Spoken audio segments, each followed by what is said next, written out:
Bonsoir à tous. Bienvenue au centre Teilhard de Chardin, centre qui va souffler sa troisième bougie dans quelques jours et qui est un lieu de réflexion, un lieu de pastoral aussi, mais pour le plateau de Saclay, mais un lieu de réflexion aussi sur des grands enjeux sociétaux comme l'intelligence artificielle, notamment dont il sera question ce soir, mais enjeux technologiques et sociétaux en lien aussi avec la réflexion humaine, anthropologique et spirituelle. Le centre Teilhard ne reçoit de l'argent que des gens qui veulent bien y contribuer. Et donc, pour les gens en présentiel comme pour les gens qui suivront cette soirée à distance, nous sommes reconnaissants si vous pouvez nous aider à contribuer à faire vivre le centre. Notamment, vous pouvez le faire simplement en ligne, en cliquant sur le faire un don sur le site du centre Teilhard de Chardin.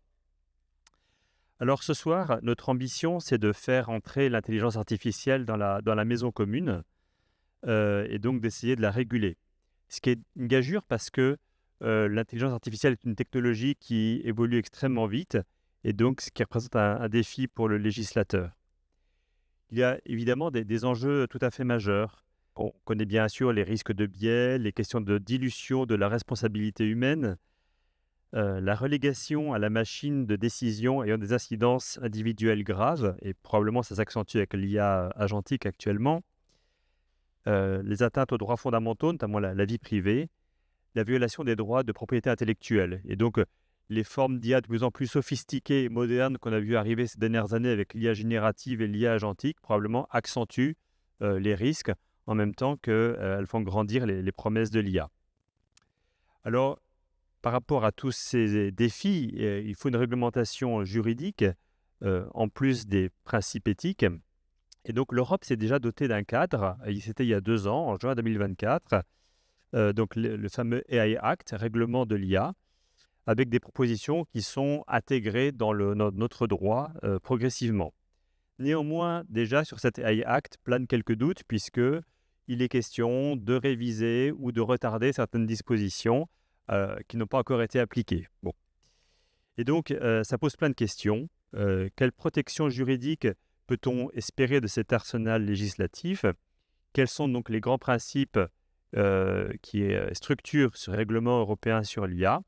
Et puis, voilà, quelles sont les limites aussi de ce règlement? Alors, pour en discuter, on a donc fait appel à une experte, Diane Galbois-Lehal, qui est maître de conférence à l'Institut catholique de Paris, établissement donc qu'elle a rejoint après un doctorat à l'université Paris Panthéon-Assas, qui portait sur la notion de contrat.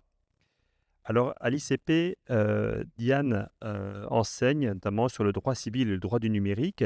Elle a créé en 2021 un premier master sur le droit du numérique avec un parcours droit de l'intelligence artificielle. Donc, elle dirige depuis, elle anime également en 2026 un diplôme universitaire en formation continue. En 2024, elle a été nommée titulaire de la chaire numérique et citoyenneté de l'ICP et ses travaux donc portent sur le droit des contrats, le droit de la responsabilité civile appliquée à l'IA et la réglementation de l'IA. Voilà, donc Diane est la personne idéale pour nous guider dans cet écheveau de la réglementation de l'IA. Donc on va t'écouter pendant 3 quarts d'heure environ, puis ensuite on aura une discussion avec les participants dans la salle et en ligne. Merci beaucoup. Merci beaucoup Bertrand, merci à tous de votre présence et de votre intérêt. Donc comme l'a dit Bertrand, aujourd'hui on va parler de droit, pas d'éthique, pas de philosophie, pas d'anthropologie, mais d'un sujet peut-être un peu plus aride, qui néanmoins est évidemment crucial pour le bon fonctionnement de la société. Sans droit, on n'irait pas très loin. Et c'est par cela que je vais commencer mes propos, un propos très général sur les rapports entre science et droit, et entre droit et société. Alors, entre droit et société, d'abord, pardon pour ce rappel évident, mais depuis toujours, le droit a pour objet d'organiser les rapports sociaux, d'organiser les rapports entre les hommes pour que la société fonctionne le mieux possible. Et ce qui est intéressant, le droit est évidemment très proche des autres sciences humaines et sociales, et notamment de la sociologie. Et il y a vraiment des rapports à double sens entre le droit et la sociologie. Donc, la sociologie, les évolutions sociologiques influence le droit est le réceptacle des évolutions sociétales. Et puis parfois, le droit impose aussi un cadre qui va contraindre l'évolution de la société. Droit et sciences, vaste question. Alors, ce sera un petit peu le point de départ et probablement le point d'arrivée également de cette réflexion ce soir. Le droit a toujours un temps de retard par rapport à la science. Je prends un premier exemple qui est assez éloigné de nos thématiques du jour, le clonage, l'interdiction du clonage humain. En France, vous le savez peut-être, certains d'entre vous, les premières lois bioéthiques datent de 1994. Et donc, en 1994, on a pour la première fois un grand cadre bioéthique, une loi qui vient poser les principes, les limites, les interdictions. Mais en 1994, on n'a pas encore réalisé de clonage alors humain à l'évidence, mais pas non plus de clonage sur un mammifère, par exemple. Et il faut attendre, moi je me souviens, j'étais petite à l'époque et j'ai un souvenir très marquant de la première brebis clonée, la petite Dolly, pour ceux qui s'en souviennent. Premier clonage, première naissance d'un mammifère cloné à partir d'un noyau de cellules en 1997. Et alors là, branle-bas de combat parmi les juristes. Que doit-on faire ? Est-ce que la loi bioéthique, qui datait de 3 ans plus tôt, est suffisante ? Est-ce que dans son silence, elle et dans les principes de respect de la personne humaine, etc., d'intégrité du génome humain, dans tous ces principes qu'elle promeut, est-ce qu'on peut en déduire, à contrario, une interdiction du clonage humain ? Ou est-ce qu'il ne faudrait pas réviser dès à présent cette loi pourtant si jeune pour interdire expressément le clonage humain ?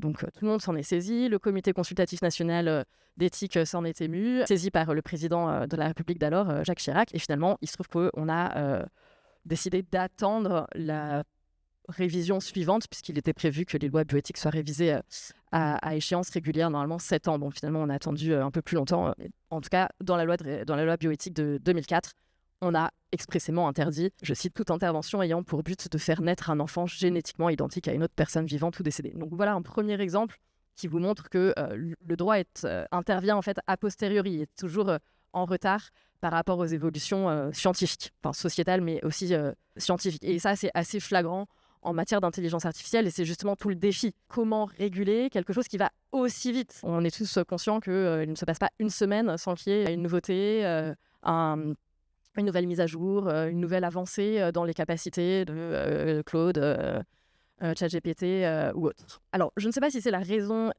précise pour cela, mais en tout cas, quand on s'interroge sur la régulation de l'IA, on observe que la régulation, enfin le vrai droit, disons, un texte législatif adopté par un parlement et qui s'impose à tous, que ceci est intervenu finalement assez tard par rapport à l'apparition de l'IA et par rapport aux premiers débats sociétaux, par rapport aux premières réflexions que l'intelligence artificielle a pu susciter. C'est plutôt d'abord du côté de la recherche que sont apparues les premières réflexions, notamment des premières réflexions éthiques dans des universités, des associations, des think tanks. Donc, je vous en ai cité quelques-uns sur mon support. Alors, de mouvances assez différentes, d'ailleurs. On voit à la fois le Future of Life Institute et le AI Now Institute qui sont quand même trop avancés de l'IA, mais aussi l'Algorithm Watch Association et d'autres entités qui sont peut-être un peu plus en retrait. En tout cas, tout ça a commencé à générer un cadre de réflexion et avec des premiers principes, des premières limites qui sont apparues. Et puis ensuite, donc ça, on voit ça apparaître autour des années 2015, entre 2015, 2018, 2019. Et puis, juste après, prend le relais qu'on appelle en droit l'autorégulation, c'est-à-dire qu'en l'absence de cadre légal, les entreprises se sont auto-saisies de ces sujets. On a tort parfois de penser que le droit n'est qu'une contrainte. Le droit, c'est aussi une sécurité. C'est une sécurité juridique, c'est savoir ce qu'on a le droit de faire ou pas. Et donc, en l'absence de ce cadre un peu sécurisant juridique, ce sont les acteurs eux-mêmes qui se sont auto-imposés des règles. Et donc, on a vu là aussi fleurir alors tous les GAFAM, mais les Chinois également, les grandes entreprises de la tech chinoises également se sont mises à, et puis les quelques Européennes quand même, ne nous oublions pas, se sont mis à développer des principes éthiques, donc AI Principles, Ethics for AI, etc. Et donc, tout ça, c'est autour des années 2018, 2019, 2020. Et juste après, un peu concomitamment, mais plutôt 2019, 2020, 2021, 2022, ce sont les organisations internationales donc qui sont des organisations, alors vous pourriez vous dire, c'est juridique quand même. Oui et non, c'est-à-dire elles n'ont pas produit des traités qui sont signés, ratifiés par les États et qui s'imposent dans notre ordre juridique. Elles ont plutôt produit dans ces années 2018, 2019, 2020, 2021, des textes qui rappellent encore le cadre et qui rappellent l'importance de limites, de principes éthiques, de recul sur l'IA, donc notamment l'OCDE, l'UNESCO, le G7. On produit des textes assez importants en la matière. Et en fait, quand on prend un peu de recul sur ces trois sources c'est pas vraiment du droit, de régulation un peu souple, disons, on appelle ça le soft law, ou droit mou, droit souple, c'est pas très élégant, mais voilà, quelque chose qui n'est pas très liant en tout cas, eh bien on s'aperçoit qu'en fait il y a beaucoup de principes qui reviennent, un peu comme un leitmotiv, et que il y a vraiment de l'influence entre chacun de ces différents acteurs. Et donc je trouve ça assez rigolo de regarder qu'en fait entre les principes de Google et les principes de l'OCDE, mais j'aurais pu citer aussi ceux de l'UNESCO, on a en fait quasiment la même idée que voilà, il faut développer de l'IA qui soit respectueuse de l'humain, respectueuse des sociétés, des minorités, qu'il faut toujours un contrôle humain, etc.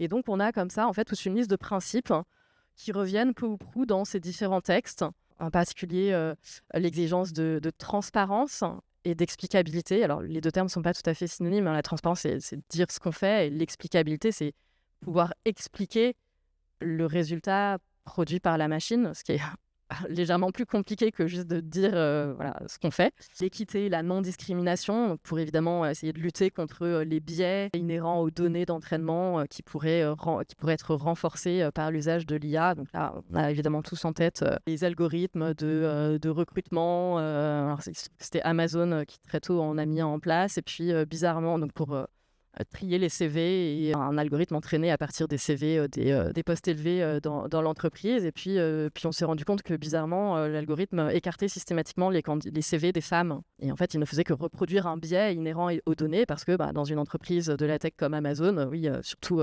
aux positions les plus élevées, il y avait plutôt des hommes. Ce qui ne veut pas dire, ce n'est pas parce que statistiquement il y a plus d'hommes, ça ne veut pas dire que par principe les femmes ne devraient pas avoir leur place. Donc voilà. Toutes ces sortes de biais, je pourrais donner d'autres exemples également tout à l'heure. Le principe de protection des données personnelles. Et ça, quand on fait du droit du numérique, et par exemple, dans le master ou dans le DU que je dirige, c'est une des premières matières qui sont étudiées par les étudiants, parce qu'il y a des ponts évidents entre droit des données et intelligence artificielle, puisque l'IA, en tout cas dans sa forme actuelle de machine learning, utilise un très grand nombre de données, et donc il faut savoir d'où viennent ces données et si elles respectent notamment les principes du RGPD, Règlement général sur la protection des données. Ensuite, des principes de sécurité, de sûreté, non-nuisance. Alors ça, c'est sur le fait qu'on empêche l'IA de produire certains résultats choquants, dangereux, le cas échéant. Le contrôle humain, grand leitmotiv, mais que parfois on tend à oublier. Et puis il y a une légère... il y a comme une incohérence aussi d'utiliser l'IA pour aller plus vite et en même temps s'imposer un contrôle humain. Oui, mais si on délègue à la machine, c'est pour gagner du temps. Et si on doit, de l'autre côté, contrôler ce qu'a fait la machine, ça risque de nous prendre plus de temps que si on l'avait fait nous-mêmes. C'est qu'il y a même quelque chose qui revient assez fréquemment. Mais bon, il y a ce grand principe de contrôle humain qui est évidemment crucial, notamment dans certains secteurs où on ne peut éthiquement pas concevoir de déléguer la décision à la machine. D'ailleurs, le RGPD... de 2016 reprenait en ça une disposition de la loi informatique et liberté, notre grande loi de protection des données française très précurseur, puisqu'elle datait de 1978, sur l'interdiction de la prise de décision automatisée, ou en tout cas l'interdiction, sauf éventuellement avec des exceptions, mais des garanties avec. Pas laisser la prise de décision automatisée à la machine. Et puis enfin, un dernier principe qui revient très, très fréquemment, c'est celui d'exactitude, de robustesse, de cybersécurité. Donc, c'est s'assurer qu'effectivement, il n'y ait pas de faille dans le système, qu'il n'y ait pas de fuite, qu'il ne soit pas... qu'il puisse résister à des attaques cyber. Donc ça reste la régulation un peu souple, qu'on appelle le soft law. C'est pas de ça dont je vais parler aujourd'hui, c'était juste pour l'introduction. Aujourd'hui, je vais essentiellement vous parler d'un texte de droit, ce qu'on appelle le droit dur, par opposition au droit souple, du vrai droit, si vous voulez. Mais avant de vous parler, donc ce texte, c'est l'AI Act que Bertrand a évoqué en introduction, sur lequel je vais longuement revenir.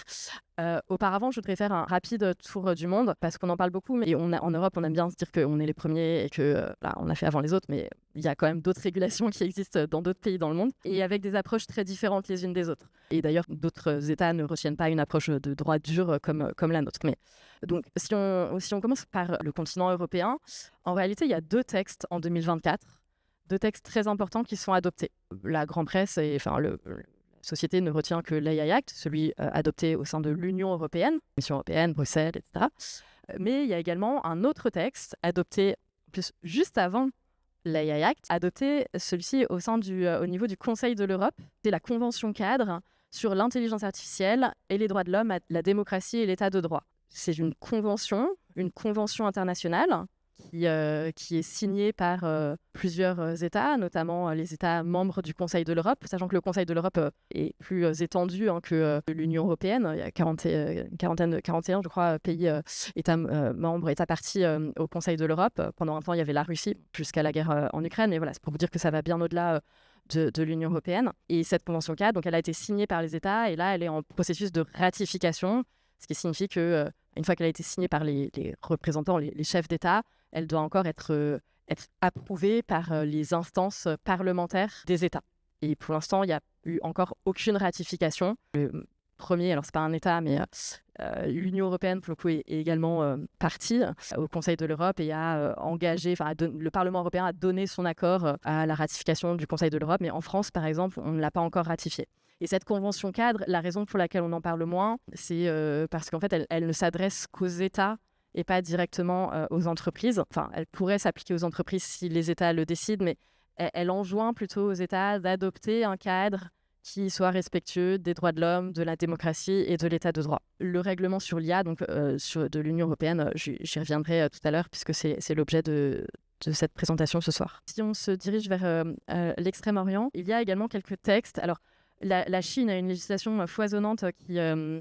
avec une hiérarchie des normes qui laisse des juristes européens ou de droit français complètement pantois. C'est très compliqué de comprendre. En fait, il y a beaucoup de niveaux de régulation qui s'entrecroisent. Enfin, il n'y a pas vraiment des... En tout cas, en matière numérique, il n'y a pas une loi ou des lois adoptées par le Parlement chinois. Mais ce qu'on trouve, c'est des lois plutôt sectorielles sur l'IA. Donc, par exemple, en matière de transport ou en matière d'import-export ou des choses comme ça. Et également des réglementations administratives assez puissantes, donc prises par l'équivalent de nos ministères, en fait, et qui, là encore, pour nous, c'est assez difficile de comprendre vraiment quelle est leur force juridique et à qui elle s'impose. Mais c'est dans ce cadre-là que la Chine a été le premier État au monde à adopter un cadre, en tout cas, sur l'IA générative. Et ce, très tôt, vraiment... tout de suite après la sortie de ChatGPT. Les autres pays, notamment le Japon, Hong Kong, n'ont pas de droit dur. Ils ont plutôt des textes un peu de droit souple et ils s'en remettent à des agences de contrôle.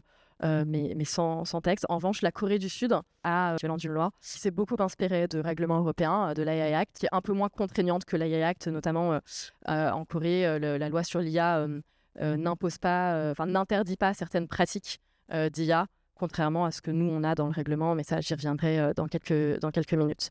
Quant au continent américain, Canada, il y avait un projet très intéressant qui a servi aussi d'inspiration, qu'on a beaucoup discuté en droit, mais qui n'a pas abouti pour des raisons tout simplement de démission du Premier ministre d'alors, de Justin Trudeau. Au Brésil, il y a des projets qui sont en cours et aux États-Unis, comme vous le savez peut-être, il n'y a pas de volonté d'encadrement au niveau national, ou en tout cas un encadrement vraiment à minima, très souple.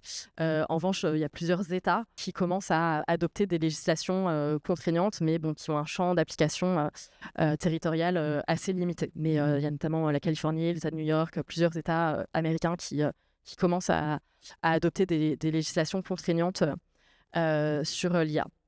Mais ce soir, notre objet, c'est vraiment le règlement européen sur l'IA, donc celui qu'on appelle l'AI Act, peut-être que je parle souvent moi de RIA pour faire un peu le pendant du RGPD, et puis parce que c'est un règlement, et puis parce que un peu de, parlons français, quoi.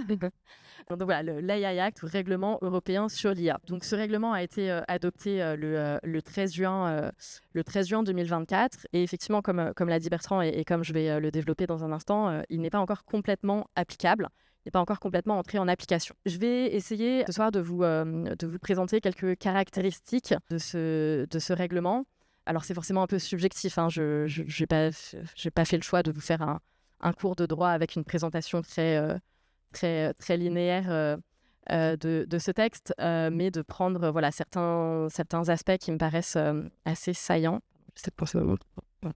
Avant tout, elle date de 2024 et pourtant c'est une législation qui est déjà datée, qui est déjà inscrite dans le temps, dont l'élaboration a été lente et il s'est passé des choses entre-temps et ça fait qu'on a un texte un peu bancal. Ça va être mon premier point ce soir. Une législation qui retient une approche par les risques. On entend souvent ça aussi dans la presse, la pyramide des risques ou l'approche par les risques du règlement européen. Je vais essayer de vous exposer ce dont il s'agit. Alors, c'est un peu plus de la technique juridique, mais une législation de type produit, c'est-à-dire que l'Union européenne considère l'intelligence artificielle comme un produit qu'il faut réguler, comme un ascenseur ou comme un drone ou comme un jouet, ou voilà, vraiment littéralement un produit qui est mis sur le marché.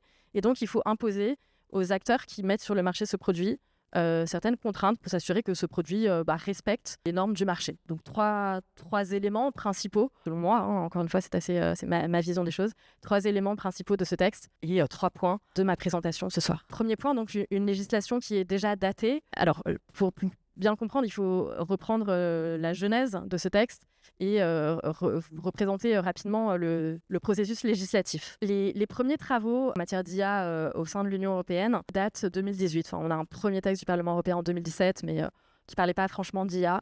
Donc c'est plutôt 2018, à travers une communication de la Commission européenne. Donc 2018, c'est tout à fait cohérent avec ce que je vous ai dit tout à l'heure sur les réflexions.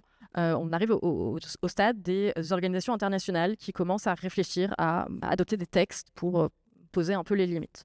Donc une première communication de la Commission européenne qui, très rapidement, débouche sur une autre, un an plus tard, pose le terme qui est un peu la formule marketing du texte, c'est la confiance. La confiance dans l'IA. Et en 2019, la Commission européenne mandate un groupe d'experts indépendants chargé de déterminer des lignes directrices éthiques en matière d'IA, de confiance, l'IA digne de confiance. Et donc, on a ce texte qui est publié et l'IA de confiance passe là encore par 3 termes qu'on a un peu vus tout à l'heure dans les grands principes. Une IA éthique, robuste et licite, pour qu'on puisse savoir ce que ça veut dire. Et le texte important qui vraiment donne le là et le coup d'envoi à ce qui deviendra le règlement sur l'IA, l'AI Act, c'est un livre blanc de la Commission européenne publié en 2020 qui pose déjà vraiment toutes les lignes qu'on va retrouver, donc notamment cette législation type produit, cette approche par les risques, etc. Et donc, on a déjà, 2018-2020, on a déjà 2 ans de processus réflexif sur l'IA. Et on arrive en avril 2021 avec une proposition de texte de la Commission européenne. Dans la procédure législative européenne, c'est la Commission européenne, donc l'équivalent, l'instance un peu gouvernementale, qui propose les textes. Et puis ensuite, ce texte, il doit être adopté par les organes véritablement législatifs. Et donc, en fait, ça a duré très longtemps. Entre la publication de la proposition, donc l'équivalent d'une proposition de loi, si vous voulez, le 21 avril 2021. Ensuite, on a attendu 1 an et demi, décembre 2022, pour que le Conseil de l'Union européenne se prononce.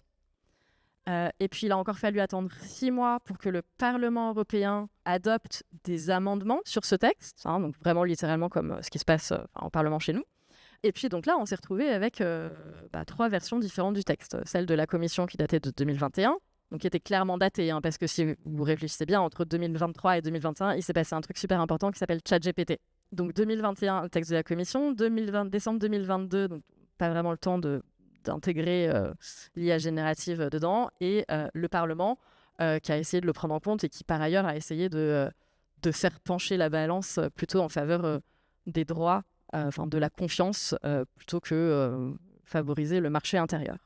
Et donc, face à ces trois versions, on a dû se réunir en trilogue, une instance qui correspond un peu à la commission mixte paritaire en France, pour mettre tout le monde d'accord. Et ça a pris encore plus longtemps.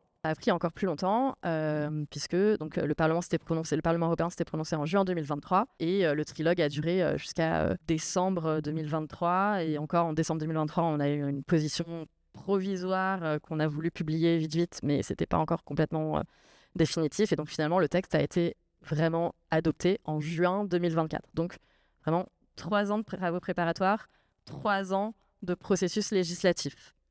Et c'est pas fini. Alors, d'abord, donc, 13 juin 2024, ça y est, le texte est publié au journal officiel de l'Union européenne. Le bébé pèse 144 pages, 180 considérants. Les considérants, c'est un peu comme c'est des petits paragraphes, un peu comme l'exposé des motifs des lois. 113 articles, divisés en 13 chapitres et 13 annexes. Fallait pas être superstitieux. 13. Donc un texte qui est quand même assez considérable. 144 pages, c'est vraiment beaucoup. Et pour autant, c'est aussi un peu la raison, il était tellement long qu'on s'est dit qu'il fallait quand même laisser le temps aux acteurs de digérer ce texte. Donc normalement, un texte adopté dans l'Union européenne entre en vigueur 21 jours après sa publication au JO. Mais là, on s'est dit, 21 jours, c'est trop tôt pour que les entreprises digèrent 144 pages. Ça fait beaucoup de boulot pour les juristes, mais quand même, ça fait vraiment trop de boulot, surtout au mois de juillet. Et donc, on s'est dit, on va faire une application dans le temps échelonnée en fonction de ce qui est le plus important, ce qui mérite le plus d'être encadré, on va le faire entrer en application le plus tôt possible. Et donc, ce qu'on a fait entrer en application le plus tôt possible, 6 mois après la publication, pour simplifier, même si ce n'est pas très exact juridiquement, 6 mois après l'entrée en vigueur du texte, deviennent applicables les interdictions, les pratiques interdites. C'est compliqué de vous présenter dans l'ordre, mais dans la pyramide des risques, les risques les plus élevés, on considère qu'il faut interdire ces pratiques. Et puis ensuite, on s'est dit, ensuite, ça, c'est pas très important. Si les mots, moi, j'en reparlerai plus tard, c'est pas très important à ce stade. Et ensuite, on s'est dit, on va prévoir 2 ans pour l'entrée en application de la plupart des dispositions. 2 ans, c'est aussi le délai qui avait été choisi pour le RGPD. Le RGPD, il a été adopté en 2016 et entré en application en 2018. Et on s'est dit, il y a certaines dispositions, c'est encore un peu plus compliqué, un peu plus complexe à mettre en œuvre pour les entreprises, donc on va encore retarder. Et donc pour elles, ce sera 3 ans. Ça, c'était le schéma initial. Ce qui fait que, normalement, par hypothèse, selon le texte qui a été adopté en 2024, toutes les dispositions, sauf quelques exceptions, devraient être applicables au 2 août 2026, c'est-à-dire quelques mois. Et déjà, quelques dispositions sont déjà entrées en application, notamment l'interdiction de certaines pratiques. Ça, c'était la théorie, ce qui aurait dû se passer.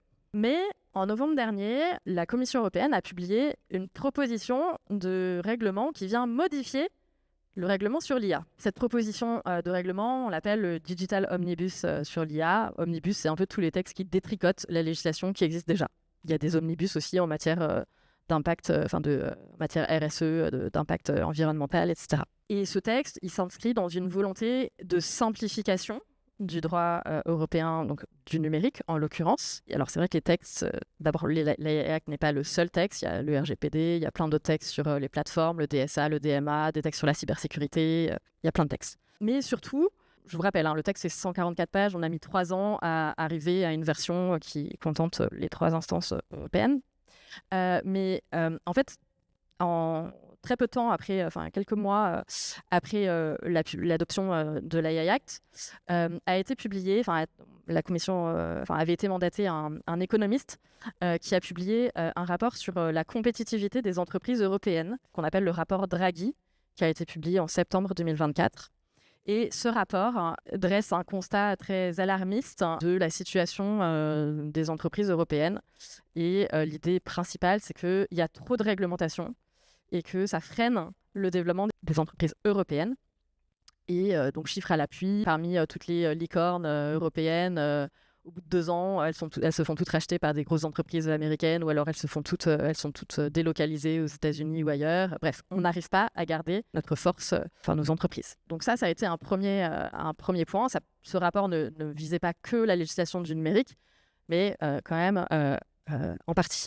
Ensuite, je pense que, je suis pas en affaires publiques, mais je pense que le texte, l'AI Act, ne satisfaisait complètement personne, en fait, parce que c'était le fruit d'un compromis.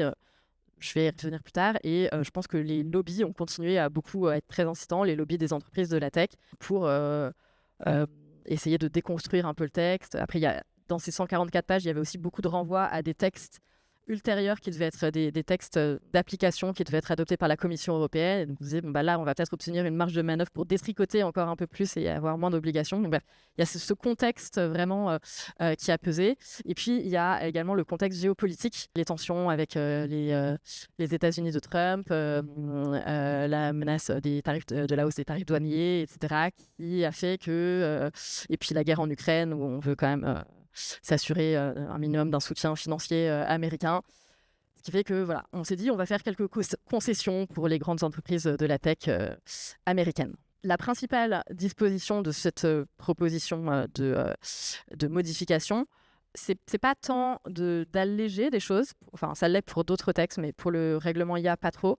La principale disposition, c'est ce qu'on appelle dans le jargon stop the clock. On arrête, on freine l'horloge, on s'approche du 2 août, mais non, on tire dessus pour surtout pas qu'on arrive à franchir cette date. Et donc l'idée, c'est de reporter un certain nombre de dispositions. Tout ce qui aurait dû, tout ce qui est déjà entré en application, on le maintient, mais tout ce qui aurait dû entrer en application plus tard, on va encore le reporter.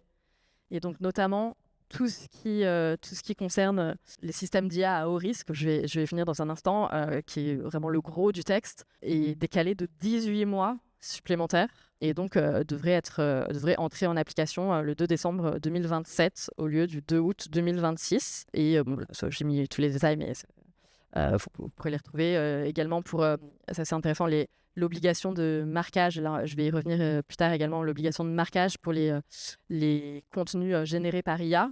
Là, c'est une des obligations qui aurait dû, comme toutes les autres, entrer en application, être applicable le 2 août 2026. On a là encore décidé de la décaler de 6 mois cette fois-ci seulement, mais quand même de la décaler. Donc c'est vraiment une législation qui traîne en longueur et finalement entre les travaux préparatoires et l'application complète, dernière application de 2 août 2028, le premier travaux préparatoire 2018, 10 ans, une décennie. Qu'est-ce qui se passe en une décennie comme avancée sur l'IA?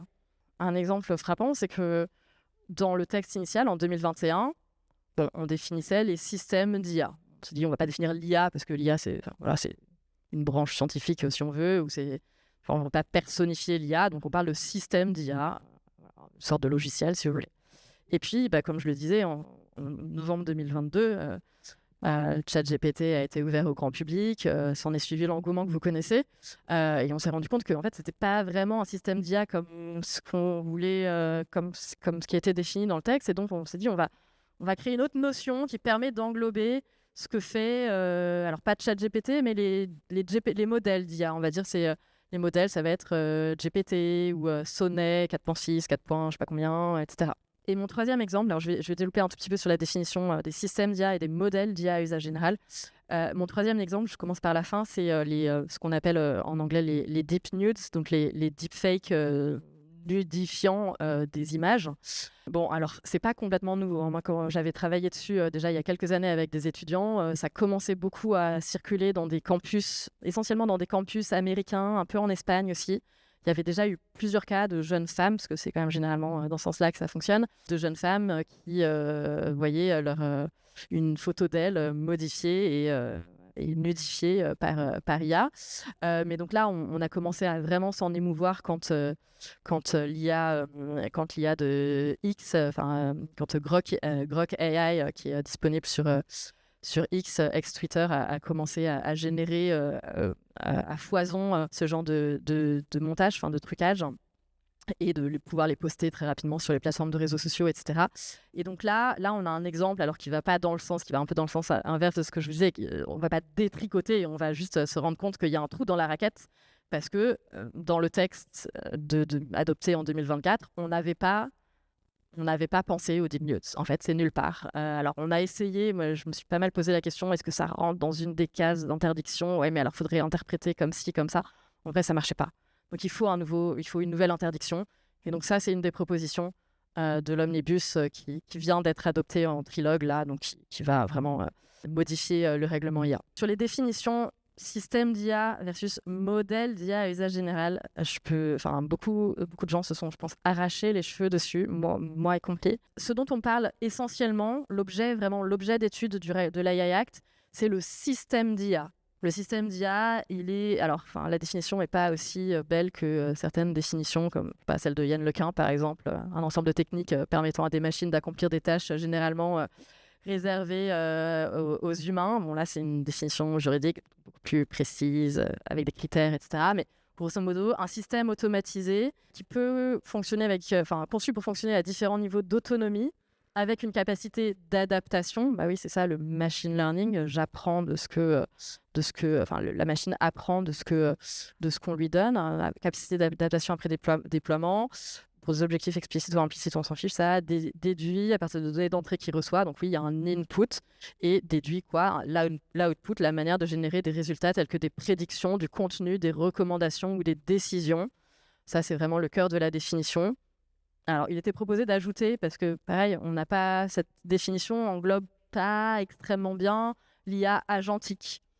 Donc, l'Omnibus avait proposé d'ajouter générer des résultats tels que des prédictions du contenu, des recommandations, des décisions ou des actions. Bon, finalement, ça n'a pas été retenu. Mais donc voilà, ça, c'était vraiment le cœur, l'objet principal d'étude de l'AI Act. Et puis, en cours de procédure, on s'est dit, pour comprendre ce qu'est ChatGPT, on va essayer d'ajouter un nouvel objet juridique, une nouvelle notion. Et donc, on s'est mis à parler de modèle d'IA à usage général, par opposition au système d'IA, sachant que, je vais ajouter un petit degré de complexité, sachant qu'il peut exister des systèmes d'IA à usage général. Ils sont dans les définitions, mais il n'y a aucune disposition qui renvoie à leur régime. Vous n'avez rien compris ? Moi non plus, c'est normal. L'idée générale, c'est qu'on va, à côté du système d'IA qui est ce qu'on connaît, le ChatGPT ou n'importe quelle application à base d'IA qui va reconnaître une image ou qui va faire un calcul ou faire une prédiction ou trier des CV ou je ne sais quoi, on a des modèles. Et le modèle, c'est vraiment c'est ce qu'il y a à la base du système. Et donc, si je reprends l'exemple de ChatGPT, OpenAI utilise différents modèles. Donc, alors je sais plus trop, je les mélange tous maintenant, mais il y avait ChatGPT, 5.2, ChatGPT 0 mini, ChatGPT, etc. Pareil pour Claude qui a Sonnet 4.1, 4.5, 4.6, 4. Je sais pas combien. Ça, ce sont les modèles. C'est les poids, c'est le code, c'est l'algorithme. Enfin voilà, c'est vraiment la cuisine de la machine. Et ces modèles, ils peuvent ensuite être intégrés dans des systèmes d'IA. Et donc, le système d'IA, c'est vraiment le produit final avec une interface utilisateur. Tout ce qui va avec pour pouvoir vraiment fonctionner. Il y a un parallèle qu'on fait parfois. On dit le modèle d'IA, c'est comme le moteur de la voiture. Vous avez le moteur, oui, c'est ça qui fait avancer la voiture. Sauf que si vous avez juste un moteur, vous n'allez pas aller très loin, en fait. Autour du moteur, il faut des sièges en volant, des pédales, une carrosserie, des vitres, etc. Et donc déjà ça fait qu'on a un truc complètement bancal parce qu'on a deux objets qui sont régis dans des chapitres distincts avec des règles qui sont parfois plus sévères pour les systèmes d'IA que pour les modèles d'IA. Et en fait, on pourrait avoir des modèles d'IA qui ne sont pas à usage général, mais eux, ils ne sont pas réglementés. Et les systèmes d'IA, on ne parle que de systèmes d'IA, mais les systèmes d'IA à usage général qui peuvent exister, on ne les réglemente pas non plus. Donc, c'est pas très efficace. Pour expliciter ça de manière visuelle, et ça me fait la transition vers mon deuxième point, cette réglementation, elle retient ce qu'on appelle une approche par les risques. Voilà, on a une pyramide des risques. Donc, l'idée, c'est qu'un système d'IA pourrait produire quelques risques, peut-être très faibles, très rares, mais extrêmement dommageables et d'une gravité considérable. Ensuite, il y a la grande majorité des systèmes d'IA qui, c'est quand même un peu gênant, c'est quand même un peu embêtant, c'est pas complètement anodin, mais c'est pas non plus horrible pour la société. Donc ça va être un deuxième niveau de risque. Ensuite, il y a d'autres systèmes qui sont encore moins à risque, en tout cas selon la Commission européenne, mais je suis pas tout à fait d'accord, mais ça c'est... après, qui sont des systèmes d'IA, notamment qui interagissent avec l'humain ou qui génèrent du contenu. Et ça, selon la Commission européenne, c'est pas à risque, c'est pas à haut risque, c'est juste, ça mérite quelques obligations. Et puis ensuite, il y a tout le reste, donc tout ce que tout un chacun peut développer, des systèmes d'IA qui finalement sont un peu anodins, présentent pas de grands risques, et donc ceux-là, ils sont autorisés sans trop de contraintes. Et donc cette pyramide des risques, elle façonne vraiment le règlement IA. Il y a aussi divisé en chapitres qui reprennent un peu ces différents étages, si je puis dire. Et avec ces niveaux de risque viennent aussi des obligations ou des contraintes plus ou moins élevées Et donc, typiquement, les pratiques d'IA qui posent des risques inacceptables, on va les interdire.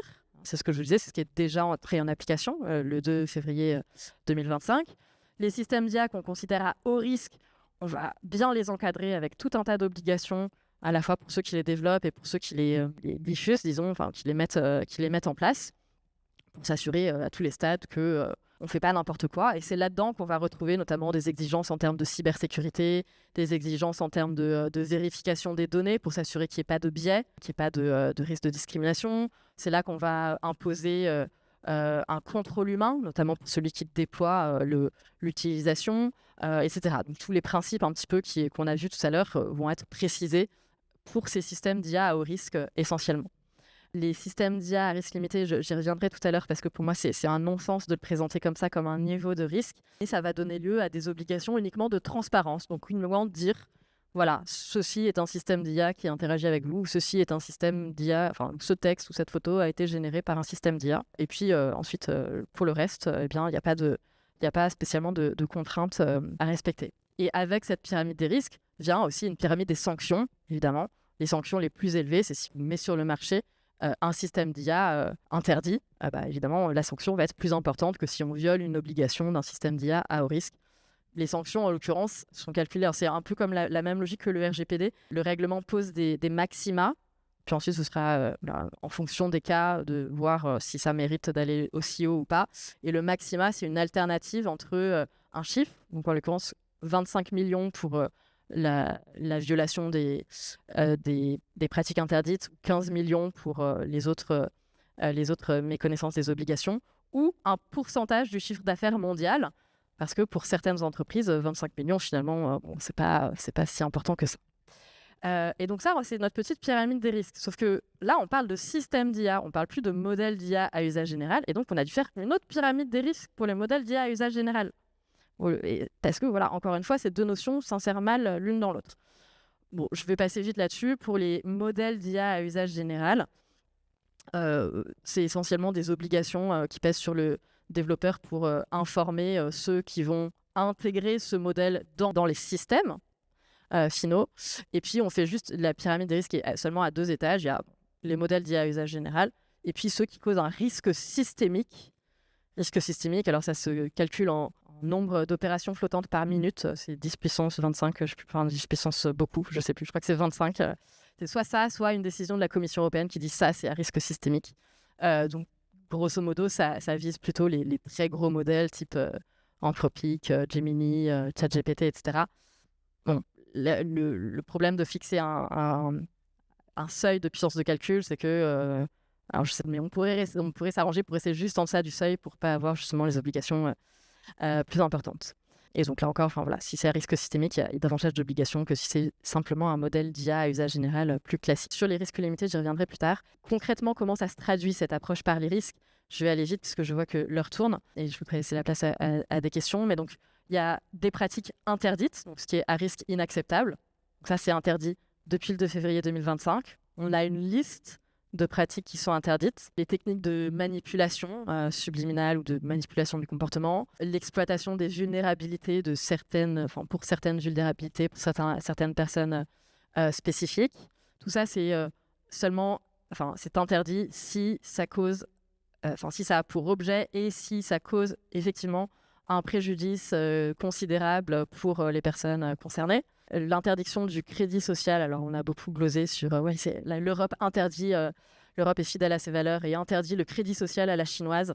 Bon, c'est un peu plus compliqué que ça en pratique, mais bon, l'idée c'est effectivement d'interdire qu'un système d'IA permette d'évaluer, de noter des personnes et que cette note ou cette évaluation ait des conséquences pour cette personne, en termes d'interdiction de faire des conséquences soit disproportionnées par rapport à l'objet pour lequel on l'évalue, soit des conséquences qui n'ont rien à voir avec ce pourquoi on l'évalue. Typiquement, vous avez traversé au feu rouge, on va vous interdire d'emprunt bancaire. Là encore, je caricature à gros traits, mais c'est un peu ce qui a circulé. C'est un peu l'idée sous-jacente. Le profilage à des fins répressives, donc là encore, c'est l'idée on ne va pas cataloguer les personnes pour dire que celle-ci a un plus haut risque en termes de causer des infractions, etc. L'interdiction de systèmes d'IA qui font de la reconnaissance faciale, qui explorent des bases de données de reconnaissance faciale non ciblées. Donc ça, c'était un peu pour contrer pour éviter qu'un scandale tel que Clearview se renouvelle. La reconnaissance des émotions par l'IA, alors là, cas hyper important, c'était pas dans la version, c'était pas interdit selon la Commission dans sa version d'avril 2021. Je crois que c'est le Parlement européen qui l'a ajouté en 2023. Et finalement, on s'est dit, mais pour tout. Et finalement, on s'est dit, bon, ok, on va couper la poire en deux. On interdit les systèmes d'IA qui reconnaissent les émotions, mais uniquement dans certains contextes, donc sur le lieu du travail et dans les contextes d'enseignement. Les autres contextes, on va dire que c'est à haut risque. Donc là encore, évidemment, ça cause plein de problèmes de comment est-ce qu'on détermine si on est effectivement sur l'IA au travail ou dans un lieu d'enseignement par rapport à d'autres contextes où on peut être un peu à la frontière, etc. Je passe les détails. L'interdiction de systèmes d'IA qui font de la catégorisation biométrique sur des données sensibles. Et interdiction, ça aussi on en a beaucoup parlé parce que c'était un peu concomitant de la loi JO, l'interdiction de l'identification biométrique en temps réel ou a posteriori à distance et dans l'espace public. On avait beaucoup de conditions. À distance, dans l'espace public, en temps réel. L'idée c'est qu'il ne faut pas qu'il y ait des caméras intelligentes qui scannent et qui reconnaissent des personnes à partir de leurs photos, leur posture, leur manière de marcher ou autre. C'était pas du tout évidemment ce qu'a fait la loi JO. La loi JO a uniquement permis de reconnaître, ne traitait pas des données biométriques, mais uniquement des situations, un colis abandonné, un mouvement de foule, etc. Et non pas de l'identification. Donc ça, c'est les pratiques inacceptables. Et donc, il y aurait un petit FGHI, un petit I qui se rajouterait avec le règlement Omnibus, qui serait l'interdiction des deep nudes. Mais c'est un peu plus compliqué que ça, la formulation, mais voilà, l'interdiction des systèmes d'IA qui nudifient, en gros, sans le consentement de la personne, une image non donnée par elle-même, etc. Ça, c'est les pratiques interdites. Les pratiques à haut risque, alors, bon, il y a un peu deux catégories de systèmes d'IA qui sont à haut risque. Soit c'est des systèmes d'IA qui sont des composants de sécurité dans des produits qui sont déjà couverts par une réglementation produit. Donc, ce que je disais un peu tout à l'heure aussi, les drones ou les ascenseurs ou des jouets connectés, par exemple, ou ou les dispositifs médicaux. Il y a déjà tout un encadrement. On se dit que si en plus on rajoute un système d'IA dedans, clairement, c'est à haut risque. Voilà. Et l'autre manière de qualifier un système d'IA à haut risque, c'est certains cas d'usage dans certains domaines. Alors, je ne vais pas tous les lister, il y en a beaucoup, mais je vous ai mis en tout cas les 8 domaines. Biométrie, infrastructure critique, donc ce qui est gaz, électricité, transport, communication électronique, etc. Éducation et formation, donc par exemple l'interdiction de noter, d'évaluer ou de recruter, d'admettre un candidat par un système d'IA. Pardon, pas l'interdiction justement, mais au risque, donc l'encadrement. Système d'IA déployé dans le cadre de l'emploi, donc notamment pour ce qui est accès à une promotion ou recrutement ou identification des tâches de travail, etc. Les services essentiels, donc notamment tout ce qui est prestations sociales, les autorités répressives, les systèmes d'IA qui servent aux frontières, pour vérifier, pour encadrer la migration et l'asile. Et enfin, l'utilisation de systèmes d'IA pour la justice ou la démocratie. Et donc là, il y a des cas d'usage ensuite précis qui sont listés. Pour éviter quand même que le règlement soit trop vite, trop daté, tout ça a été mis dans une annexe du règlement. Et l'annexe, elle est plus facile à modifier. Il n'y a pas besoin de repasser par tout le processus législatif. La Commission européenne peut assez facilement ajouter ou supprimer ou modifier ces cas-là.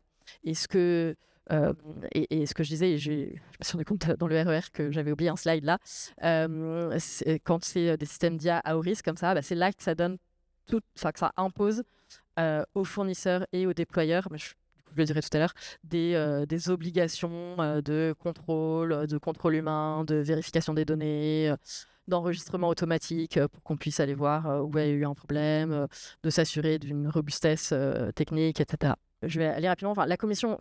L'Union européenne considère qu'il y a un niveau de risque qui est le plus bas, le plus faible risque, un risque limité pour grosso modo 2 types de systèmes d'IA.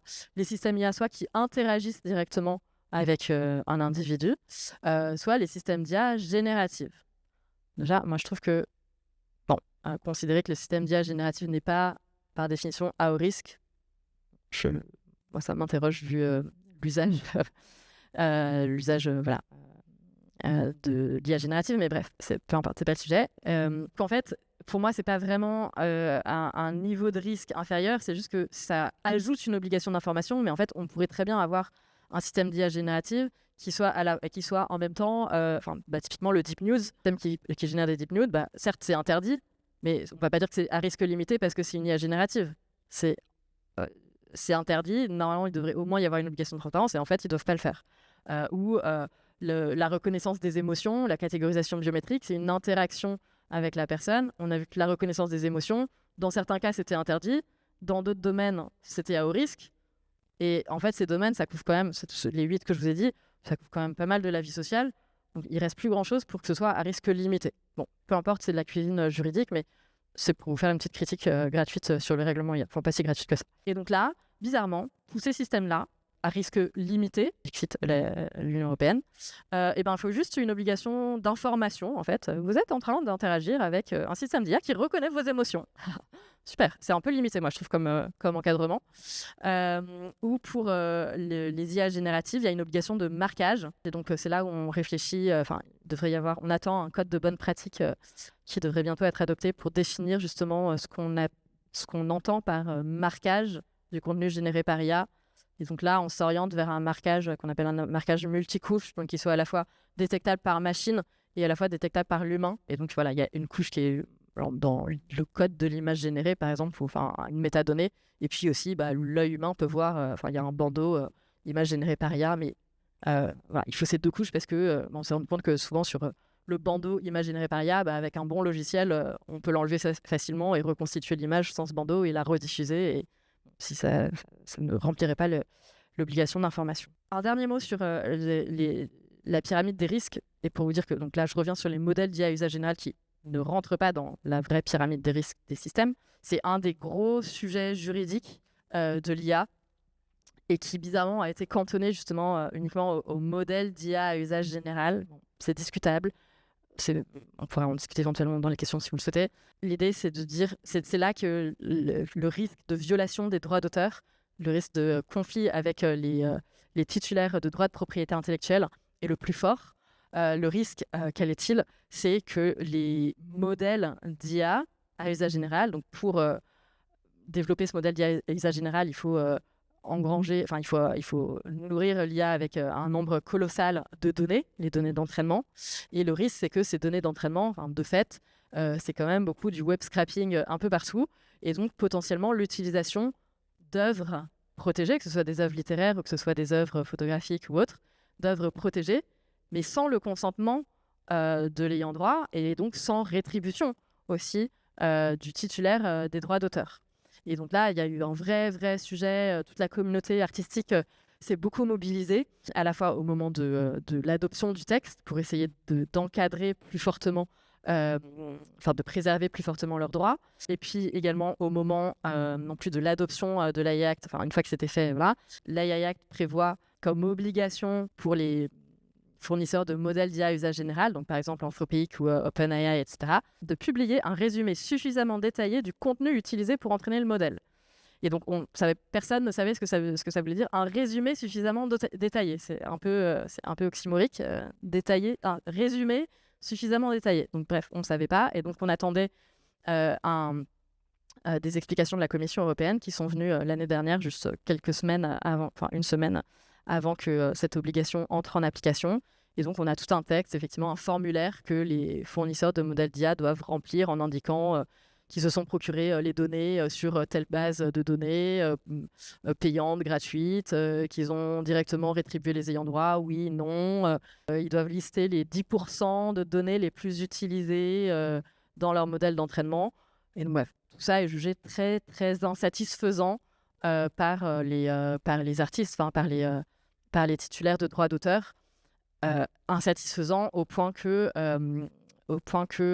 le Sénat français s'en est saisi, a porté une proposition de loi pour Bref, pour présumer que s'il y a des indices un peu concordants, pour présumer qu'un modèle d'IA a bien été entraîné sans l'autorisation de l'auteur sur une œuvre. Ce texte a été adopté au Sénat à l'unanimité, a été transmis à l'Assemblée nationale et il y a quelques jours, l'Assemblée nationale a décidé de ne pas inscrire ce texte à son ordre du jour avant l'été. Et comme après on va rentrer en période électorale, en gros c'est à peu près sûr que le texte n'aura jamais aucune fenêtre pour être adopté. Donc voilà, les ayants droit n'auront que leurs yeux pour pleurer. Mon tout dernier point, et je vais être très rapide là-dessus, c'est de toute façon mon dernier slide, donc je ne peux qu'être rapide. Je vous disais, c'est une législation de type produit, ou c'est peut-être plus exclusif de parler d'une logique de marché.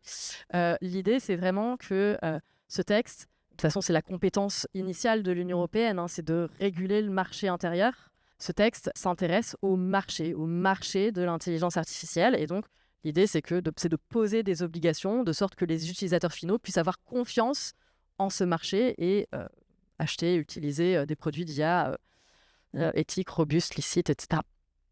Ça se traduit, comment ça se voit, comment ça se traduit? Eh bien, en fait, dans le champ d'application de l'AI Act, sont exclus, grosso modo, tous les secteurs non marchands. Donc, tout ce qui va être sécurité nationale, défense, bon, c'est exclu pas seulement parce que c'est non marchand, mais pour des questions évidentes de souveraineté nationale, pour ce qu'il en reste, des États membres, est exclu le secteur de la recherche et du développement, c'est non marchand, et sont exclus également notamment les activités personnelles à caractère non personnel. Donc, autrement dit, on a le droit de développer une petite IA, même qui fait des pratiques interdites, dès lors que ça reste dans notre petit cercle, qu'on ne le met pas sur le marché, que ça n'a pas vocation à se développer. Cette logique de marché, elle se voit également à travers l'essentiel du texte, comme je dis, qui correspond aux obligations qui pèsent sur les acteurs de systèmes d'IA à haut risque et qui ont des obligations. On parle d'obligations de compliance. C'est un peu la logique c'est un peu la même logique en droit bancaire, par exemple. C'est voilà, il faut respecter certaines règles en amont. Il faut que le produit soit conforme, etc. Il y a d'ailleurs un phénomène de normalisation qui va prendre le relais. Il faudra en parler pendant les questions, si vous voulez. En tout cas, ce que fait ce texte, c'est qu'il impose des obligations aux acteurs, donc les fournisseurs, c'est-à-dire ceux qui développent en fait, ou aux déployeurs, ça veut dire ceux qui mettent en service, mettent en usage les systèmes d'IA. Mais ça ne crée pas du tout de droits pour les utilisateurs finaux. Ce n'est pas un texte qui promeut les droits des individus. À la différence du RGPD, par exemple, le RGPD, certes, il y a tout un tas d'obligations pour les entreprises de traiter les données de telle et telle manière, mais il crée aussi des droits pour les personnes concernées. Le droit à l'oubli, le droit au retrait, etc. Là, le RIA, il ne comporte aucun droit pour les utilisateurs. Et en fait, ce que traduit ce texte et cette logique de marché, c'est comme beaucoup de textes de l'Union européenne, l'AI Act a essayé de trouver un équilibre entre promouvoir la confiance des utilisateurs dans le marché. Donc voilà, on est le plus grand marché consommateur du monde, très bien. Il faut que ce marché reste sûr, éthique, fiable, de confiance, etc. Et d'un autre côté, la compétitivité des entreprises. Et donc, on est vraiment sur une logique très, très entreprise, très marché.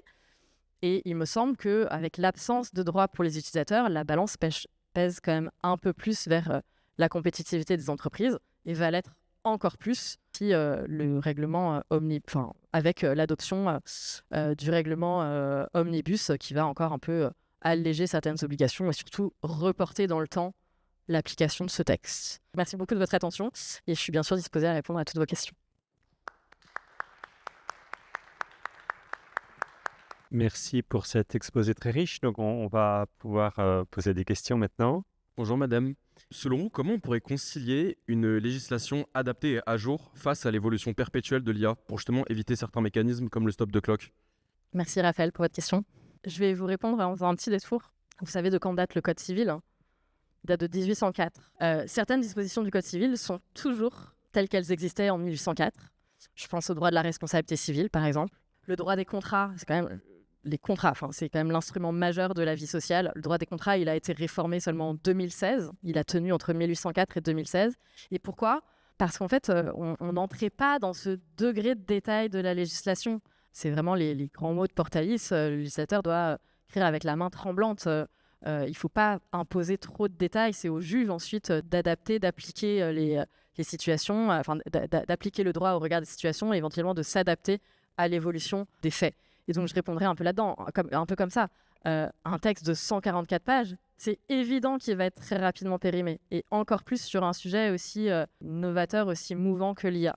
Donc, une réglementation par des principes, par des grands droits posés pour accordés aux utilisateurs m'aurait semblé plus efficace. Merci, c'était extrêmement instructif. Je n'ai pas pu m'empêcher de faire un parallèle entre ce droit de l'IA que vous nous avez aidé à décortiquer, à comprendre, etc., et le droit de l'environnement. Et ce qui m'amène à ce parallèle, c'est la lecture récente d'un ouvrage de Baptiste Morisot. C'est un tract Gallimard de Baptiste Morisot et d'un juriste, Laurent Néret, qui font le constat qu'on a beau accumulé du droit de l'environnement, on est quand même saisi d'un sentiment d'impuissance face aux agissements d'un certain nombre d'acteurs. Et c'est en cela que je ferai un parallèle avec le droit de l'IA. Alors, eux invoquent la nécessité de travailler plutôt à la reconnaissance de ce qu'ils appellent, dans le jargon juridique, si j'ai bien compris, une valeur cachée ou une valeur protégée du type liberté, dignité. Et ils proposent une valeur qui soit à même d'être opposée au droit d'entreprendre que mobilisent les multinationales pour justifier leur impact sur l'environnement. Et cette valeur qu'ils appellent de leur vœu, c'est l'habitabilité. Et donc, qu'en serait-il si on va dans cette voie-là face au droit de l'IA? Est-ce qu'il faudrait une de ces valeurs protégées? Voilà, c'est exactement le terme. Alors, j'essaye d'y réfléchir. Je pense à intimité, à traçabilité, mais comme je ne suis absolument pas spécialiste, je m'en remets à vous si cette réflexion fait sens pour vous. Merci beaucoup pour cette réflexion. Je trouve le parallèle effectivement extrêmement intéressant. Et oui, cette idée de valeur protégée, ça fait un peu écho justement à la question précédente, de revenir à des grands principes, sans rentrer, voilà, encore une fois, dans l'archi-détail, revenir à des grands principes qui font sens et qui vont être ensuite contrôlés par le juge étant quand même le garant des libertés individuelles. J'essaie de réfléchir à ce que pourrait être un de ces grands principes, une de ces grandes valeurs. Moi, il me semble que la dignité humaine reste le principe de toute façon cardinal en droit et prendrait tout son sens ici. Le risque de déshumanisation parce qu'on serait soumis à une machine, parce qu'on serait déshabillé par une machine, parce que nos données seraient récoltées par la machine, soi-disant pour nous permettre d'accéder à un service pseudo-gratuit, etc. Tout ça renvoie finalement un petit peu à la même idée. Alors, je ne sais pas si c'est suffisamment clair et mobilisable et invocable face aux entreprises. Mais ce serait quand même probablement plus efficace que de discuter du déplacement d'une virgule entre un texte et sa énième version. Je suis tout à fait d'accord avec vous. C'est en ça que la réflexion éthique doit continuer à avancer. Et ce n'est pas parce que maintenant on a du droit dur qu'il faut abandonner l'éthique. Au contraire, on en a presque encore plus besoin pour redonner un souffle, pour savoir comment interpréter ces textes. Donc oui, les grands principes, les grandes valeurs, les grands droits aux utilisateurs, à l'humain, sont évidemment la clé, je pense, dans cette quête. Merci pour la présentation sur cette régulation, qui est un sujet que je connais un petit peu en tant qu'enseignant-chercheur sur le sujet. J'avais deux commentaires. Je trouve très intéressant de voir l'initiative de l'Europe. J'ai l'impression que sur certains aspects, c'est comme un peu l'arbre qui cache la forêt. C'est-à-dire, dans l'exemple des deep news, je dis c'est quand même incroyable qu'il y ait un sujet qui est aussi impactant pour beaucoup de gens. Alors, ce n'est pas forcément toute la population, mais c'est beaucoup de jeunes dans les campus, etc. Et complètement été oublié du texte. Et moi, je pense à un autre sujet qui n'a pas été cité. Enfin, je ne l'ai pas entendu citer. Je ne sais pas si c'est dans les AI Act. C'est les réseaux sociaux. Les réseaux sociaux, je ne sais pas si vous vous rappelez, il y a eu les émeutes de 2023, en juillet. Vous allez me dire quel est le rapport avec les réseaux sociaux. Si vous vous souvenez, la France s'est enflammée. On a vu des honnêtes gens, en tout cas des gens qui n'étaient absolument pas connus des systèmes de police, des services de police qui sont allés dévaliser les magasins. Il y a eu un rapport du Sénat qui a été établi, qui a fait le lien direct entre cet embrasement de la France et les réseaux sociaux. C'est quoi le lien? C'est que les réseaux sociaux, c'est des algorithmes de recommandation qui sont cachés en fait. On ne connaît pas la façon dont ils sont faits, mais qui exacerbe en fait la haine, l'incitation, etc. Et j'ai l'impression, vous pourrez répondre, vous pourrez me dire ce qu'il en est, mais que c'est aussi un oublié, ou en tout cas qu'il n'est pas mentionné, alors que c'est un système à très grand impact. Et je vous laisserai répondre, je ne sais pas si vous avez des éléments là-dessus. Un autre commentaire, c'est que moi, je trouve intéressant de voir dans ce texte le fait que, pour la première fois, on a parlé de notion d'IA inacceptable. Et en fait, en termes de droit, je pense qu'il y a une gradation entre la notion de responsabilité civile et la notion de responsabilité pénale. À un moment, il y a, on va dire, ça, c'est juste interdit, vous n'avez pas le droit. Et en l'occurrence, on ne parle que d'amende ici, ça ne va pas plus loin, alors que ça pourrait peut-être aller plus loin. Et c'est présenté sous une forme de pyramide des risques, où finalement, au bout d'un moment, non, là, ça va vraiment trop loin, alors qu'en fait, on passe d'une catégorie de droit à une autre catégorie de droit. Et pour finir, je me demande si ce texte, qui à mon sens a le mérite d'exister, ne traduit pas aussi le fait qu'on cherche un peu comment réguler l'IA, parce que finalement, il y a plein de choses qui sont ni faites ni à faire, enfin qu'il faudrait reprendre. Oui, tout à fait. Merci beaucoup pour ces questions. Alors, si je commence par la deuxième question, la frontière entre les catégories, et notamment les interdictions de droit pénal ou pas. Alors d'abord, c'est pour ça que j'ai pris mon papier, j'ai imprimé quelques articles, quelques pages parmi les 144 du texte. L'article en lui-même ne parle pas de risque inacceptable, il parle de pratiques interdites en matière d'IA. Le terme inacceptable est dans les considérants, donc dans les exposés des motifs, donc ne fait pas vraiment partie du droit. Voilà, c'est un élément d'interprétation, disons, mais c'est pas dans le texte de loi. Et je ne l'ai pas précisé, et pardon pour cette omission, et donc merci pour votre question. Les amendes dont il est question dans les IAAC pour les sanctions, ce sont des amendes administratives. Ce ne sont pas des amendes au sens pénal du terme. Et c'est encore un point que j'aurais pu ajouter, c'est ce qui va aussi dans le sens de cette réglementation produit, de cette approche par le marché. Ce sont des autorités, donc la Commission européenne qui supervise certaines autorités de contrôle national, qui sont chargées de vérifier la conformité, de vérifier la bonne application du texte. Et ce sont donc ces mêmes entités, ces mêmes autorités administratives qui peuvent imposer des sanctions administratives. Alors là, il y a une raison un peu plus politique, en tout cas de la manière dont l'Union européenne fonctionne. L'Union européenne n'a pas vraiment compétence pour toucher au droit pénal des États membres. Bon, alors, les compétences de l'Union européenne sont quand même de plus en plus larges. Ils arrivent toujours à se rattacher à un élément des traités fondateurs de l'Union européenne pour dire qu'il y a quand même un petit lien avec le marché, etc. Néanmoins, il y a quand même ce frein-là. Et ces sanctions qui sont posées, c'est des sanctions qui s'imposent aux États membres. Les autorités administratives des États membres doivent respecter cette grille de sanctions, mais les États membres pourraient également légiférer dans leur champ de compétences, notamment en matière pénale, pour éventuellement ajouter des amendes ou d'autres peines complémentaires pénales. Je connais pas bien, je sais qu'en Italie, l'Italie et je crois l'Espagne aussi, donc l'Italie de manière certaine, a adopté une loi qui je ne vais pas dire transpose parce que c'est un terme qui est normalement réservé aux directives européennes, c'est-à-dire aux textes qui nécessitent vraiment d'être transposés alors que le règlement s'intègre directement dans notre droit national. Mais en tout cas, l'Italie a adopté une loi sur l'IA qui vient reprendre, peut-être un peu compléter ou redorer l'AI Act. J'avoue que je ne l'ai pas encore étudié. Je dirai bientôt parce qu'on va à Rome avec mes étudiants, donc on va regarder ça. Mais je ne sais pas s'ils sont allés sur le terrain des sanctions pénales, par exemple. Mais en tout cas, voilà, ce n'est pas de la compétence de l'Union européenne. Votre dernière question, je ne sais pas si c'était vraiment une question ou une remarque. Je pense que c'était un peu le point que je voulais transmettre. Ce texte dont on a beaucoup parlé, dont on a mis tant de temps à faire éclore, et finalement quand même assez bancal, assez décevant, ne serait-ce que dans son approche même et dans la manière dont on l'appréhende. Sur les réseaux sociaux, c'est une excellente question. Alors, les réseaux sociaux ne sont pas mentionnés dans l'AI Act parce qu'ils font l'objet d'autres textes de l'Union européenne, notamment le règlement sur les services numériques, qu'on appelle souvent le DSA pour Digital Services Act, qui est un des textes qui a été adopté sous l'égide de Thierry Breton, notamment lorsqu'il était commissaire européen.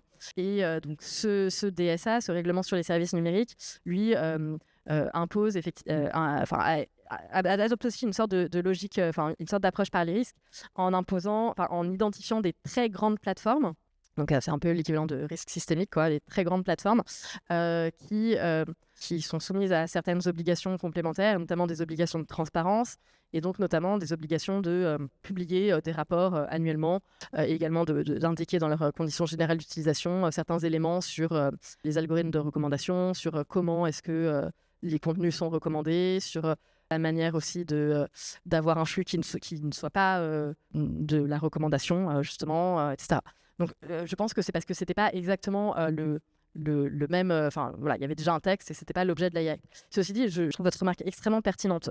Évidemment, les algorithmes de recommandation sont des systèmes d'IA. Si je reprends ma définition, un système automatisé, doté d'une certaine autonomie, qui peut apprendre, qui s'adapte en fonction de nos likes, de nos réactions, etc., sur les réseaux sociaux. Donc, c'est bien. Et puis, qui génère des décisions, en l'occurrence une décision de recommandation, enfin d'apparition sur un flux Internet du contenu. Donc, aucun doute, ça rentre dans la définition.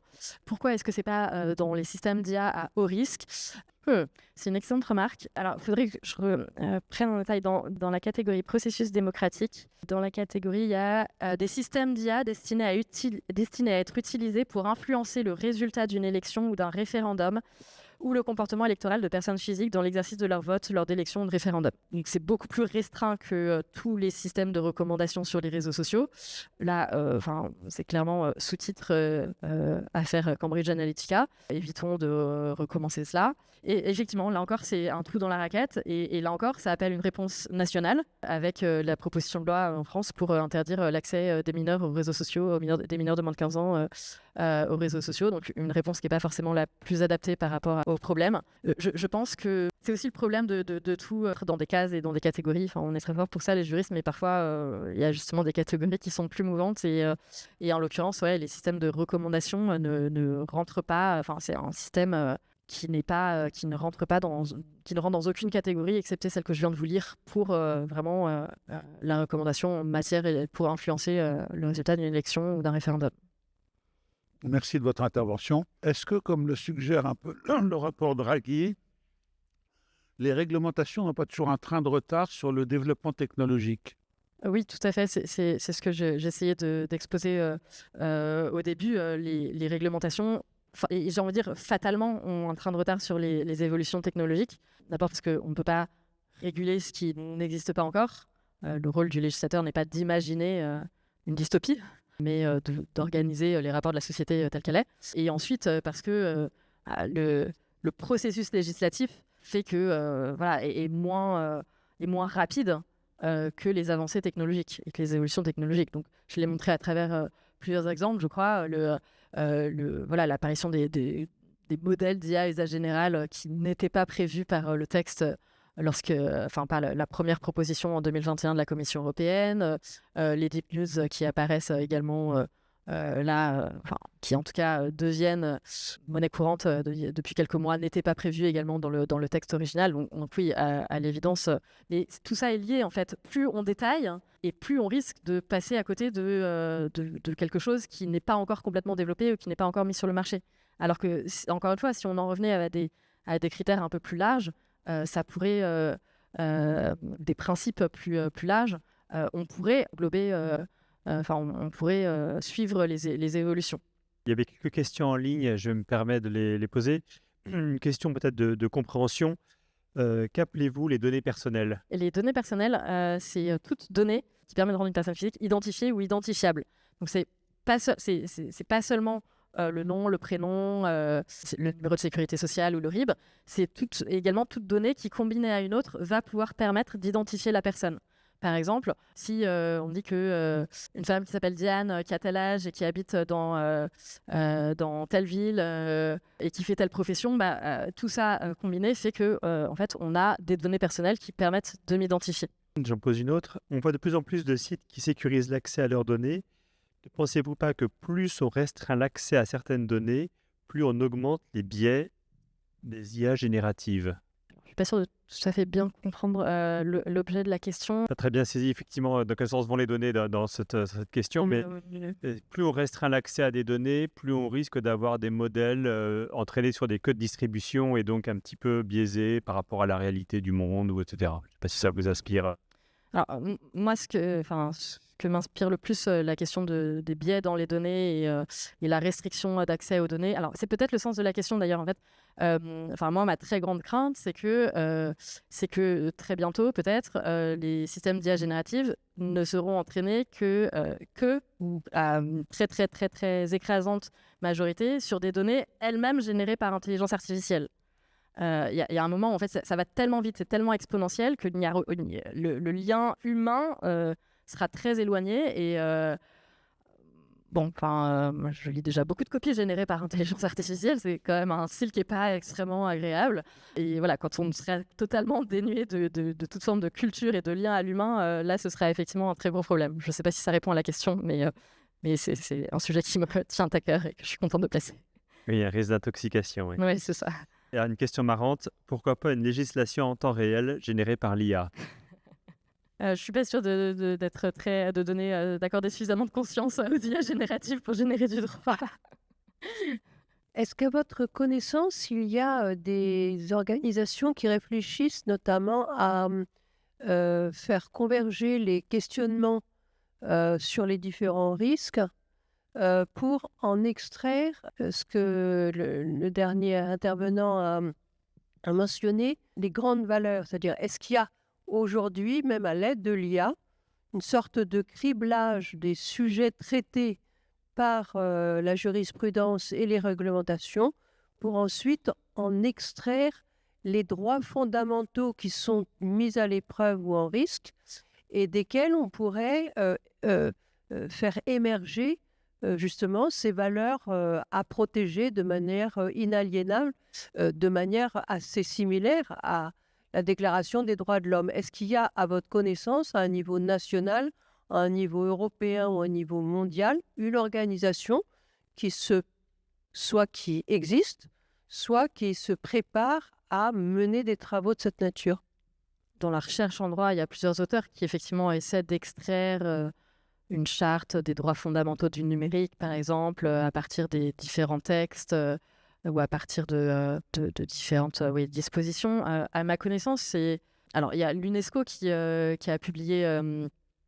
Pour moi, c'est l'UNESCO qui a le cadre le plus complet en termes de valeurs à protéger face à l'intelligence artificielle. C'est un texte de 2024, je crois, si je me souviens bien. Je crois qu'il est sur. Je l'ai mis en lien sur ma présentation. En fait, c'est un petit peu ce que je disais en introduction. Les premières réglementations qui n'étaient pas vraiment du droit contraignant, du droit dur, on réfléchit justement à ces principes éthiques. Et c'est là où on a observé une convergence entre les grands principes, entre les grandes valeurs promues à différents niveaux, que ce soit l'OCDE, l'UNESCO, le Conseil de l'Europe et autres, avec les principes de contrôle humain, les principes d'explicabilité, de transparence, de robustesse technique, etc. Je ne sais pas si ça répond je ne suis pas sûre que ça répond totalement à votre question, mais je n'ai pas connaissance en tout cas d'initiatives, alors certainement pas, en tout cas pas nourries avec une utilisation de l'IA pour extraire des principes sous-jacents, disons, à des dispositions, mais c'est un petit peu ce que... je trouve que c'est un petit peu revenir à l'éthique, quoi. Ou alors c'est revenir aussi à des dispositions, aux droits fondamentaux, mais ça c'est plus l'œuvre de la doctrine. Par exemple, au niveau du Conseil de l'Europe, donc qui a développé la convention cadre sur l'IA, la démocratie et l'état de droit, c'est aussi sous l'égide de la convention, du Conseil de l'Europe, qui avait été adoptée la Convention européenne des droits de l'homme et de sauvegarde des libertés fondamentales, qui a sa propre cour, la Cour européenne des droits de l'homme, qui rend une jurisprudence extrêmement abondante, extrêmement fournie. Normalement, la CEDH, cette Cour européenne des droits de l'homme, ne se prononce que par rapport aux principes qui sont dans la Convention européenne de sauvegarde des droits de l'homme des libertés fondamentales, mais qui date de 1950. Et en revanche, ce qui se dit, c'est qu'il est assez probable que la CEDH s'inspire des dispositions de la Convention cadre sur l'IA, la démocratie, l'IA, les droits fondamentaux et l'état de droit, pour nourrir sa jurisprudence, mais toujours en ayant comme base légale un des principes, un des droits fondamentaux qui figure dans la Convention européenne des droits de l'homme, donc que ce soit la vie privée ou que ce soit... la vie privée apparaît un des principes les plus plausibles par rapport à la matière, ou le droit à un procès équitable, ou ce genre de choses. Donc je pense qu'il va y avoir surtout un dialogue en fait entre les différents textes, que ce soit la convention 4 du Conseil de l'Europe, l'AI Act de l'Union européenne et peut-être aussi des textes au niveau UNESCO, G7, OCDE ou autre. Je vais me permettre une dernière question qui a été posée sur Internet, qui est une question peut-être de compréhension, qui est que donc Internet n'a pas de frontières, l'IA n'a pas de frontières, les systèmes d'IA ne connaissent pas les frontières. Que peuvent donc des législations continentales, nationales par rapport à ça? Est-ce que c'est voué à être inefficace? Au contraire, est-ce que ça peut avoir un effet Merci pour cette question. Je me suis rendu compte effectivement à de route que j'aurais dû commencer par parler de ça. Non, la législation, l'AI Act a une vocation extraterritoriale, c'est-à-dire qu'elle a vocation à régir des entreprises qui ne sont pas implantées dans l'Union européenne, des entreprises non européennes. Comment elle le fait? Alors, c'est le même fonctionnement avec le RGPD. C'est le fait que l'entreprise développe ses services ou cible des personnes qui sont, elles, ressortissantes de l'Union européenne. Et d'ailleurs, alors là, je vous ai présenté, d'ailleurs très, très rapidement parce que c'était la fin, les deux principaux acteurs dans la chaîne de l'IA que sont le fournisseur, ce qu'on pourrait appeler le développeur plutôt, et le déployeur, celui qui met en place, qui éventuellement met le public, disons, met un individu au contact avec un système d'IA. Mais en fait, il y a également d'autres acteurs, notamment les importateurs, notamment le représentant dans l'Union européenne d'une entreprise non européenne, etc. Donc il y a une vocation extraterritoriale. Et effectivement, sinon, ça n'aurait pas de sens, parce que la plupart de ces acteurs-là sont américains. C'est encore plus flagrant peut-être avec le règlement sur les services numériques dont je parlais tout à l'heure pour les réseaux sociaux. Toutes les très grandes plateformes, presque, sont américaines ou voire chinoises pour TikTok. Mais quasiment aucune n'est européenne. Donc une réglementation qui ne viserait que les entreprises européennes n'aurait pas de sens. L'idée, c'est de protéger, l'idée, c'est d'encadrer le marché européen. Donc dès lors que ces entreprises s'installent ou visent le marché européen, elles sont soumises à cette législation. Merci beaucoup à la personne qui a posé cette question en ligne. Merci beaucoup pour la discussion. Merci à vous. Et merci aussi pour tous ces éclairages. Merci beaucoup.